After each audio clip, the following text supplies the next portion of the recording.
Hi, Assalamu alaikum, and welcome to the first kind of mini series of Ask Midi.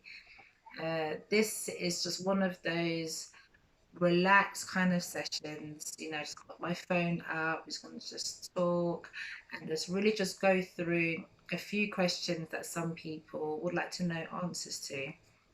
Now, I've had quite a lot of questions come through and I'm going to try and answer as much as I can. But if I don't answer it in this session, then please don't worry. Next session, I definitely will answer it then. So just please bear with me. Okay, so the first popular question that is on everyone's mind that I've noticed is about garlic. So I'm hearing a lot of people ask, when do I harvest my garlic? Now, it really depends on your variety, but really and truly, you want to be waiting towards maybe mid or end of May. And that kind of leads me on to answering the next part of the question. How do I know it's ready? So, usually, you want to look at the leaves.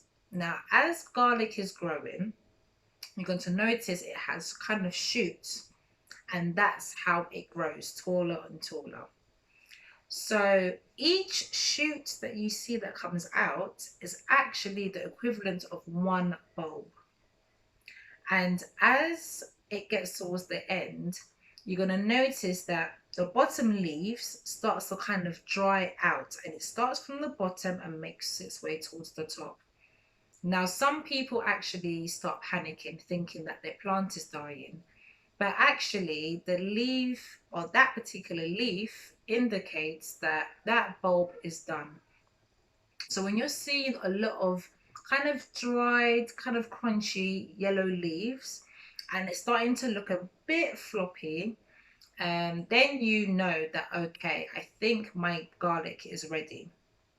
Now, there's another way that you can know it's ready, and it's literally just pick one and just pull one out. And if you see that beautiful shape and curves of a garlic bulbs, then you know that, okay, because you planted it roughly all at the same time, it's more likely to all be ready. A top tip that I do is when it gets to about maybe a week from now, so the second week of May, I stop watering. So I stop watering, and that really allows the bulb to really mature, and you're going to see more of the leaves starts to dry up. That's what you want, because you basically want to make sure that a lot of the energy is down to the roots rather than pulled up into the leaves to grow taller. So I hope that answers that question on garlic. Now, the second popular question right now, especially with the weather that's going on, is when do I put my plants out? And I'm going to be honest with you, this year has been a crazy year in terms of things just been so unpredictable that even I myself am starting to have a little bit of, should I do it now? Should I wait? Should I do it now? So a rule of thumb for me, and a top tip that works well for me, is I start looking at the nights.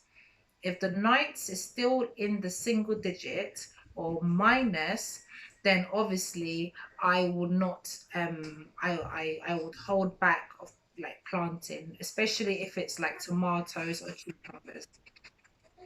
I would usually wait till it gets to about 10, 11 degrees at night. Then I feel a bit comfortable. So that's tip top one. Did it before?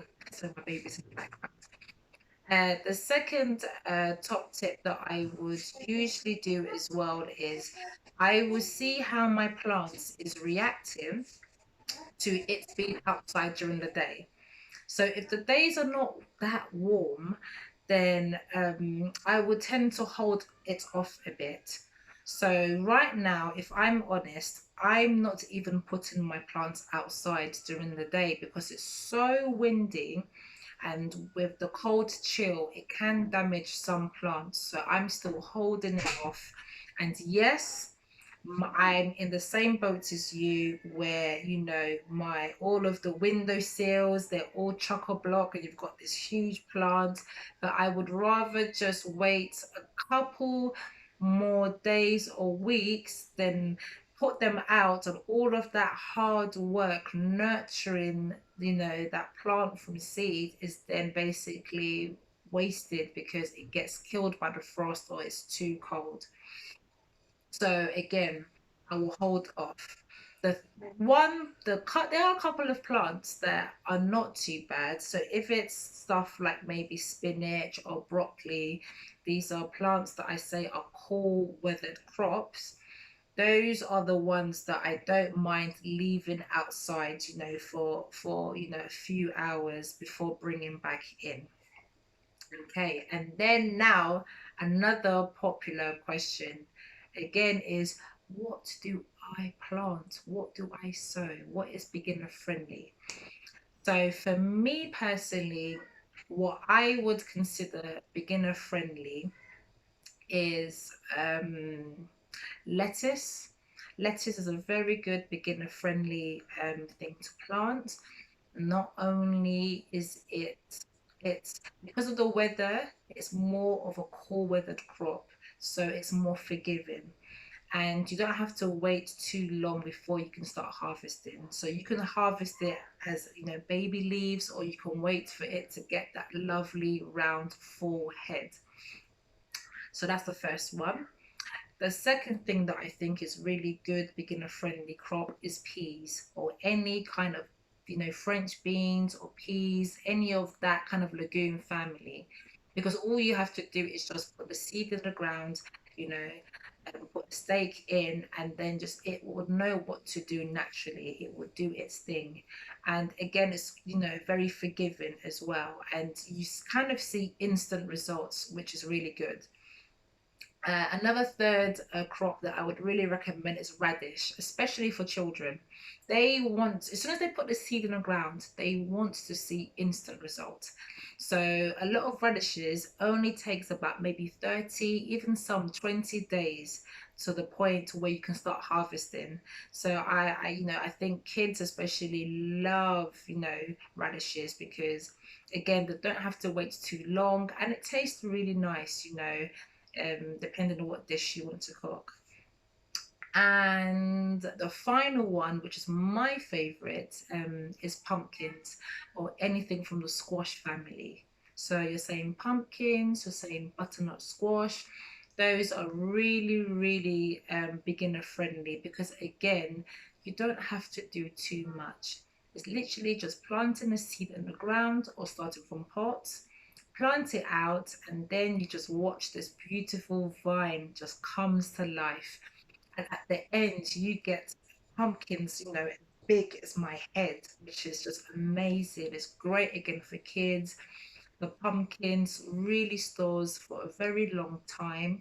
My pumpkins last year, I think I ended up eating it. It lasted about 8 months, which is amazing and is not unheard of again. So it stores really, really well. And just kids again, they love it. Even myself, I love it. And I use pumpkins in a lot of dishes. I use the seeds as a medicinal thing to use for chickens, or even myself. I don't mind eating pumpkin seeds. There's just so much to do with pumpkins. So, those are the three questions that I'm going to be answering today. If you have lasted this long, then I thank you. And hopefully, next week, I will go into more detail and be able to show and answer more questions, hopefully, God willing, inshallah. So take care, and I really hope you're all having a wonderful evening or day, depending on what part of the world you are from. Take care and see you next week.